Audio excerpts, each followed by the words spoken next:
America पाबंदी लगाए, तेरी औकात नहीं। तुम क्या हमारे को गैस पाइपलाइन से रोकोगे या मिसाइल बनाने से? तुम्हारी हैसियत और औकात नहीं, तुम खत्म हो चुके हो। तुम अपनी शिकस्त को तस्लीम करो, तुम्हारे हौसले खत्म हो चुके हैं। पाकिस्तान गैस पाइपलाइन भी बिछाएगा, एटमी हथियार भी चलाएगा। अगर तुमने चलाए, व्हाइट हाउस में घुस के मारेंगे तुम्हें। वो दिन आ गया है कि पाकिस्तान हिम्मत पकड़े और इनसे बारात का ऐलान करे। हाय रे किस्मत कि यहाँ भी उल्टी गंगा बह रही है कि चूंकि IMF जो है या वर्ल्ड बैंक जो है या ADBP जो है वो सुनता है अमेरिका की, और अमेरिका के साथ ताल्लुकात हमारे बहुत अहम हैं। ग्राउंड रियलिटीज देख के आपने अमेरिका के साथ ताल्लुकात ठीक रखने हैं। क्या ये भारत का प्रेशर था? ये एक पहला क्वेश्चन ये है कि क्या भारत ने इसको इनिशिएट किया है? 2024 मुल्क गर्क कर्जों में की दलदल में हाथ पांव मार रहा है कि हम मुसलमान बिना मदद के हैं क्या? अबे बुला काट, बैलगाड़ी की एज के लोग हैं हम, बैलगाड़ी के। आप ये कह रहे हैं 26 नवंबर 2026 पाकिस्तान में 1 रुपया कर्जा नहीं होगा, इंडिया को बर्बाद कर दूंगा। ये प्रोग्राम रिकॉर्ड भी हो रहा है, लाइव भी हो रहा है। इधर ही बिठाऊंगी मैं आपको 26 नवंबर, भले मेरा प्रोग्राम हो या नहीं हो। क्या वजह है कि आपने कसम खा ली है कि हमने परमानेंट इस जलालत से नहीं निकलना? हमने देखिए ना, लॉन्ग टर्म प्लानिंग हो तो बच्चे पढ़ाते हैं ना। देखिए इस वक्त भारत का सबसे बड़ा तरक्की का सीक्रेट क्या है कि एजुकेटेड मिडिल क्लास है वहां पे। उनकी तरक्की का सीक्रेट ही सिर्फ इंडियन इंस्टीट्यूट ऑफ टेक्नोलॉजी, और कुछ भी नहीं उनका है। सब जहन्नमी ना, जिनका दम भरते हो कि चाइना मदद कर रहा है और रशिया मदद कर रहा है, सब रिवर्स टेक्नोलॉजी से बनाया है। यानी मैं जो कहना चाहता हूं वो ये है कि पाकिस्तान अपनी फॉरेन पॉलिसी जरा ग्राउंड रियलिटीज देख के बनाए। अब वो जारी बात है, वो जिधर जाते हैं वो कहते हैं भाई मैं तो हाईटेक वेपन्स बेच रहा हूँ, मैंने तो कल ब्रह्मोस फिलिपाइन को बेचा है, आपने तस्वीरें नहीं देखी? तो इधर तो अवाम का आटा चोरी है, अवाम का रोजगार चोरी है, अवाम की इज्जत नफ्स चोरी है। सूडान के अंदर बिल्कुल 2 कंट्रीज बन चुके हैं, फौजें एक दूसरे के आमने सामने खड़ी, और आपका नाम उन्होंने उसके साथ ऐड किया। दुनिया के ऑप्टिक्स ये है, वॉशिंगटन DC आपको इस लेंस से देख रहा है, यमन और सोमालिया के लेंस से देख रहा है। ये लम्हा फिक्रिया है आपके मुल्क के चलाने वाले लोग। जय हिंद दोस्तों, मैं अमित। तो आज देखते हैं जाहिलों का दिमाग और जुबान किस तरह से सातवें आसमान का सैर कर रहा है। आजकल पाकिस्तानी मीडिया पूरे पाकिस्तान का बोझ अपने कंधों में लेकर घूम रहा है। पाकिस्तान PM का तो भीख मांगने से फुर्सत नहीं, इसलिए पाकिस्तान का हर मीडिया रिपोर्टर पाकिस्तान का PM बन बैठा है। बल्कि मेरा मानना है ये तो पाकिस्तानी PM से भी 4 कदम और आगे चलने का कोशिश कर रहा है। जाहिल कौम के जज्बे दिन ब दिन बढ़ता ही जा रहा है। जाहिल मीडिया का बरबोलापन तो सुनिए, ये कहने लगे अब खुलकर कि व्हाइट हाउस में घुस कर मारेंगे। 26 नवंबर 2026 को हिंदुस्तान को पूरा मिटा कर रख देंगे। यकीन मानो दोस्तों, मुझे पाकिस्तानी का अंत नज़र आ रहा है। मैं तो चाहता हूं दोस्तों ये पाकिस्तानी ज़्यादा से ज़्यादा उल्टी सीधी हरकत करे और ये जल्दी से जल्दी कुत्ते की मौत मारे। इन सालों का टुकड़े टुकड़े होना तो बहुत ज़रूरी है। चिंता ना करो जाहिलो, अब तो तुम्हारा खुदा भी तुम्हें सही डायरेक्शन पे लेके जा रहा है। तो चलिए दोस्तों, आइए देखते हैं आज का ये वीडियो, और आप लोगों को अच्छा लगे तो प्लीज़ लाइक कमेंट सब्सक्राइब जरूर करें। Please comment. फैसल अब्दी, क्या ये जंग एटमी हथियार में जो है तब्दील हो सकती है? और दूसरा अहम तरीन सवाल लोग ये पूछ रहे हैं कि अगर ये जंग आगे बढ़ती है तो आपको लगता है कि दुनिया की मईशत जो है वो इसका दबाव बर्दाश्त कर सकेगी? 2 महीने 25 दिन, बस इससे ज़्यादा इस जंग की उम्र नहीं है, और इसके साथ आलमी जंग मुंसलिक नहीं है। आपको बताया था कि आलमी जंग का आगाज़ पाकिस्तान के शहर कराची से होगा, इसके फ़ौरन बाद, पता के फ़ौरन बाद। मैं तो ताज्जुब और हैरत ज़दा हूँ कि ये जो पाकिस्तान फ़ौज पे ये खुद पाकिस्तानी तनकीद कर रहे हैं, ये शायद अंधेरे में रहते हैं। अगर मैं हुक्मरान होता और ये सूरत हाल फ़लस्तीन की होती तो मेरी भी ये पॉलिसी होती जो इस वक्त आर्मी चीफ़ ने पाकिस्तान फ़ौज के लिए रवा कर रखी है। उसकी वजह होती है ना हर चीज़ की। देखें ना, अब देखते हैं पाकिस्तान फ़ौज ने इस अरसे में क्या किया, अक्टूबर से लेकर आज तक। 19 अक्टूबर को जनूबी वज़ीरिस्तान में जंग हुई, दहशत गर्दों से 5 शहीद। 3 नवंबर को 14 शहीद पसनी के अंदर। 7 नवंबर को 4 शहीद फौजी वादी 13 में। 22 नवंबर को 2 शहीद वज़ीरिस्तान में। 12 नवंबर को 23 फौजी शहीद डेरा इस्माइल खान में। 1 दिन भी खाली नहीं बैठे आज तक। कल तक ये यहाँ पे हमले करते रहे। भाई, हम अपना महाज छोड़ के अगर फ़लस्तीन चले जाएंगे तो इस महाज को आप संभालोगे? दुनिया चाहती थी कि यहाँ इंगेज कर दो फौज को, असला उठा के शाम और इराक बना दो, हमने नहीं बनने दिया। हमने 2 असूल बताया आपको ईरान पाकिस्तान कॉन्फ्लिक्ट के वक्त में। एक कि 25 करोड़ लोगों को फौज बनाएंगे, आप जाएं। 2009 में मेरी सेनेट की तकरीर के अंदर जिसमें मैंने कहा था कि हम फौज बनाएंगे, तो मैं अपने रोड मैप पे चल रहा हूं। दूसरा, हम किसी सूरत जब तक फौज हुक्म ना दे असला नहीं उठाएंगे। हम अपनी फौज की मजबूरियों से आगाह हैं, उस मजबूरियों को तस्लीम करते हैं, पूरी ताकत से उनको सपोर्ट करते हैं। अमेरिका पाबंदी लगाए, तेरी औकात नहीं। तुम क्या हमारे को गैस पाइपलाइन से रोकोगे या मिसाइल बनाने से?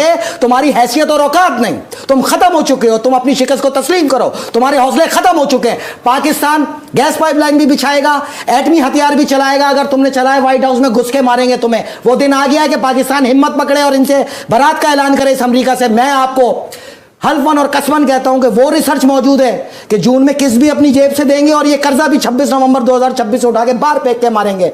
सिर्फ उस तरह करना है जिस तरह हम कहना चाहें। 3 महीने वो कर लो जो हम कह रहे हैं, ना हो तो गिरबान पकड़ के मारना। किसने भीख मांगे हम? जिस आलमी बंदे के पास आप जाते हो कि पाकिस्तान में इन्वेस्टमेंट करो, वो पहला सवाल पता क्या करता है कि पीपल्स पार्टी और नून लीग के अहदेदार और वजीरों की $500 अरब की जायदाद बाहर है, पहले इनसे तो वापस लाओ, फिर हम भी लेके आते हैं इन्वेस्टमेंट। हम लेके आए, ये चोरी करें, ये डाके मारे और फिर उठा के बाहर ले जाके महलात खरीदे। इसलिए आपने करना है, आप फेल हो जाएंगे। हाँ। मैं आपको वो रिसर्च दूंगा कि जून में ये किस्त हम अपनी जेब से देंगे। अगला प्रोग्राम करें इस पे। आप ये कह रहे हैं 26 नवंबर 2026 पाकिस्तान में 1 रुपया कर्जा नहीं होगा, इंडिया को बर्बाद कर दूंगा। ये प्रोग्राम रिकॉर्ड भी हो रहा है, लाइव भी हो रहा है। इधर ही बिठाऊंगा मैं आपको 26 नवंबर, भले मेरा प्रोग्राम हो या नहीं हो, आपको आके साबित करना पड़ेगा अगर आपने नहीं किया। अगर मैं जिंदा रहा, इंशाल्लाह। मैंने आपसे कहा है कि यहाँ 2 साल मौला अली ने ड्यूटी मेरी इस खित्ते में दी है ना, वो ये है कि मैं शिया सुन्नी इत्तेहाद बना के एक बाजू फौज का सुन्नी बनाऊं, एक शिया बनाऊं और इस इत्तेहाद से इन आलमी ताकतों के दहशतगर्दों के मुंह पे मारूं तमाचा। इनको कत्ल करके इस पाक सरजमीन को वैसे ही पाक करेंगे जिस तरह फलस्तीन के अंदर इस्राइलियों को बैठी जो कत्ल करके पाकिस्तान की मईशत की जुबूहाली के नंबर्स है ना, वो मैं अगर लेके बैठती तो मैं आपसे बात करती अगले प्रोग्राम में, ये वादा रहा कि मैं लेके बैठूंगी। ये जंग भी मोमिन लड़ेंगे, ये जंग भी यहाँ जो खारजियों से मोमिन लड़ेंगे। पाकिस्तान फौज और उसके साथ जो शिया सुन्नी इत्तेहाद शाना बशाना चलेगा, ये मोमिनों की फौज होगी। अच्छा। इंशाल्लाह यहाँ शिकस्त देंगे इन खारजियों को। 3 बातें आपने मुझे कही है। आपने ये जहां से भी रिसर्च जाहिर है आप कह रहे हैं आपकी अपनी रिसर्च है, मैं सुन भी रही हूँ, देखने वाले भी सुन रहे हैं, लेकिन लोग कह रहे हैं कि एक मच्छर नहीं मरा वहां और आप लाशें गिनवा रहे हैं मुझे। देखें ढीठ पने और आप मुझे ये कह रहे हैं कि इतनी कैजुअलिटीज हो गई, गोलान हाइट्स पे ये हो गया और वहां पे ये आ गया, यहाँ पे एक मच्छर नहीं मार सका ईरान। नहीं मारा ना, मच्छर नहीं मारा ना, तो आपको क्या तकलीफ है यार? आप तो कुछ कर नहीं सकते, तमाशबीनी करते रहते हो। तो तमाशबीनी का सबसे पहला असूल तो ये कि खामोशी से तमाशा देखते हैं, बकवास नहीं करते। नंबर 2, अल्लाह से दुआ करो कि ये जिंदा रहें। मुहर्रम के चांद से पहले बैतुल मुक़द्दस की फतह आएगी, ये अपनी आंखों से फतह देखें और कुल आलम की लानत समेट के ये फिर कब्रों में जाए। इनके लिए यही जवाब। बड़ा दम भरा जाता था टनल्स का। टनल्स हैं, अरे घुस के दिखाओ टनल में, आके दिखाओ गाजा, लैंड करके दिखाओ गाजा, चल के दिखाओ गाजा। अबे इजराइली यहूदी घुसे ना, उनके साथ तो यूरोपियन नहीं घुसे, उनके साथ तो अमेरिकन सोल्जर्स नहीं घुसे, वो तो अपने हथियार लेके अंदर घुसे ना। सोचो वो भी कैसे मां के लाल होंगे, सोचो उनके अंदर भी कैसी जिहाद की गर्मी होगी। घुसे ना टनल्स में, घुस घुस के मारा ना। हमास की और गाजा की गलियों में, वहां के बाजारों में, वहां की मल्टी स्टोरेड बिल्डिंग्स के अंदर जो एरिया दूसरे का था, वहां घुस के लड़े ना और मात्र 550 मरे। 550 मरे। अरे भैया दम चाहिए, कलेजा चाहिए दूसरे के इलाके में घुस के मारने के लिए। वहां इजराइल की बेटा किसी ने नहीं मदद करी, वहां यहूदी खुद लड़ा है मां का लाल और ऊपर वाले का सच्चा ईमान रखने वाला, मेहनत करने वाला और सर पे छोटी टोपी लगाकर लड़ने वाला। अरे बड़ा फक्र होता है मुझे इस कौम पर, इस नस्ल पर यहूदियों की, कि अल्लाह ने इनको अकल भी दी और हिम्मत भी दी और जज्बा भी दिया, पॉजिटिव ताकत भी दी, और जब नेगेटिविटी की बात आएगी तो नेगेटिविटी भी दी। तो घुस घुस के मारा ना उनके अंदर। टनल्स में 40-40 मीटर, 50-50 मीटर घुसे ना, निस्ते नाबूद किया ना। इतने दिन से तो एयर अटैक नहीं हो रहे ना, तो ये मत कहा करो। बस फर्क ये है कि तुमको ये यहूदी बहादुर जाबाज मां के लाल हथियार लेके नाचते हुए नजर नहीं आएंगे, जो नाचने का शौक हथियार लेके हम भाइयों को बहुत है। पर पर पर पर पर पर पर, पर किसी भी रैली में एक्साइटमेंट में गोली चलाने लगते हैं, ये करते नजर नहीं आएंगे। तो रफा पे ईरान के अटैक से कुछ नहीं हुआ, मिला ठेंगा। ठेंगा एक भी सैटेलाइट फोटो नहीं दिखा पा रहे कि ये नुकसान हुआ और ये हुआ। और कुछ इस तरीके से करना है कि आपके माशी हिसाब किताब जो है वो आपके दिफाई हिसाब किताब के साथ गड मिक्स ना हो, यानी मिक्स ना हो, और आपके दिफाई जो हिसाब किताब है वो फॉरेन पॉलिसी उसके साथ लगा खाए। आपके दिफाई ताल्लुकात जो हैं वो आपकी फॉरेन पॉलिसी और माशी जो आपका हिसाब किताब है उसमें कोई मेल तालमेल मौजूद हो। दूसरा काम क्या करना है, यानी मैं जो कहना चाहता हूं वो ये है कि पाकिस्तान अपनी फॉरेन पॉलिसी जरा ग्राउंड रियलिटीज देख के बनाए। दूसरा काम क्या है कि ये जो IMF का कंबल है ना, ये आपको एक दिन डुबो देगा। ये मेरी बात याद रखिएगा जो मैं ये कह रहा हूं। ये एक ऐसा कंबल है जो आप ना ओढ़ना चाहते हैं ना छोड़ना चाहते हैं। ये कंबल आपको डुबो देगा। और अगर आप बात कर रहे हैं जी 2043 में पता नहीं 3 ट्रिलियन आपकी हो जाएगी, भाई वो देखी जाएगी जब होगी। इस वक्त जो आपने प्लानिंग करनी है अगले 10 साल की या 5 साल की, उसके लिए बड़ी संजीदगी से सोचना है। ये बड़ा संजीदा मामला है। ये ऐसा नहीं है कि जी IMF के पास जाएंगे, उनसे लेके पैसे आ जाएंगे, बात चलेगा, सऊदी अरेबिया, चीन और उससे कहेंगे जी रोल ओवर कर दे। ऐसे नहीं चलता, ऐसे नहीं चलेगा। तो आपने क्या करना है, ये 2 काम करने हैं, foreign policy, ground realities, number 2 IMF के इस कंबल से जान छुड़ानी।